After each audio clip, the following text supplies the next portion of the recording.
Bonjour, c'est moi Baya Bachili, bienvenue dans Baya Design.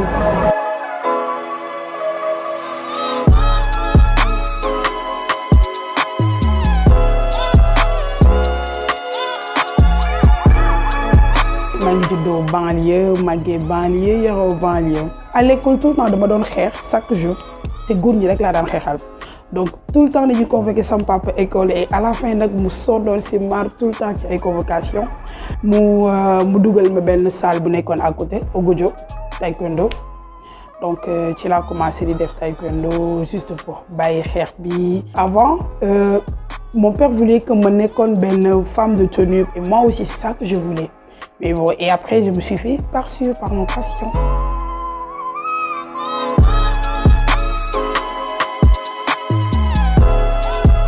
Étant petite, j'ai toujours voulu faire la différence par rapport aux autres qui ont tricoté. C'est là que j'ai commencé à faire des porte-monnaie. Je suis allé à ma camarade de classe. Je suis allé à mon bracelet. Je suis bourré avec le wax. Après mes chaussures et les pochettes que j'avais chez moi, j'ai commencé à customiser avec le tissu. Et les gens commencent à s'intéresser et j'ai vu que ça commence à devenir un peu sérieux. Et je me rappelle, c'était en 2014, après c'est là que j'ai commencé ici, des métiers et tout. Mais 2-3 mois, de l'autre bizarre si certaines personnes, parce qu'il souffre de la délégué, parce que dans un atelier, des fois, donc tu es obligé de t'occuper. Donc quand il souffre de délégué, des fois, il y a des gens qui sont après il se dit que kon jigéen way toog di defar lii et au début daf ma doon mettre mal à l'aise mais après je me suis dit que mais attends c'est un métier comme tous les métiers donc c'est ma passion là et je vis avec.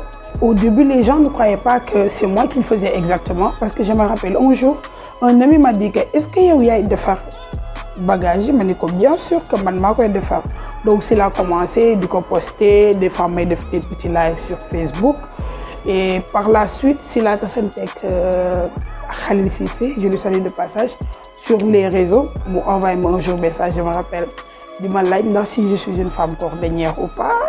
Et donc, Foufla Feli commencé, mon ça de faire une vidéo, de me coacher.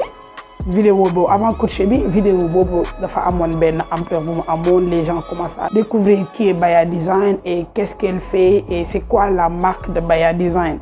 Donc ci le continuer de me coacher mais participer à une exposition yi. En 2020 je me rappelle c'est la dem Fonds mondial de Abu Dhabi avec le ministère de l'urbanisme donc voilà, et ça m'a permis beaucoup de choses. Alors déjà la boutique était ouverte début pandémie, donc je peux dire que de mon boutique une semaine ou 10 jours après, je l'ai confiné, donc je peux dire que 3 à 4 mois pour ramener.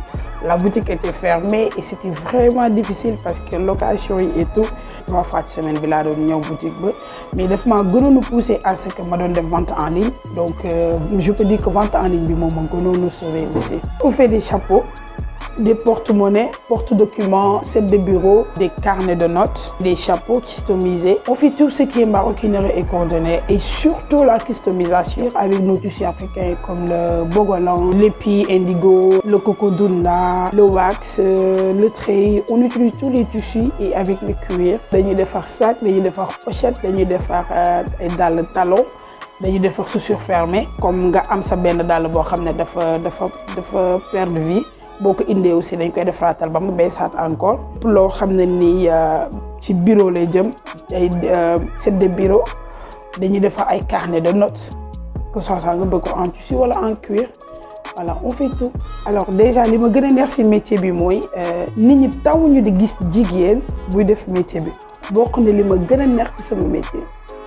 Déjà le métier cordonnier c'est un métier comme tous les métiers. Faut pas que ñu am benn barrage naan góor moo war a def lii wala jigéen moo war a def lii te lépp lu góor mën ñun jigéen ñi ñoo leen ko daal.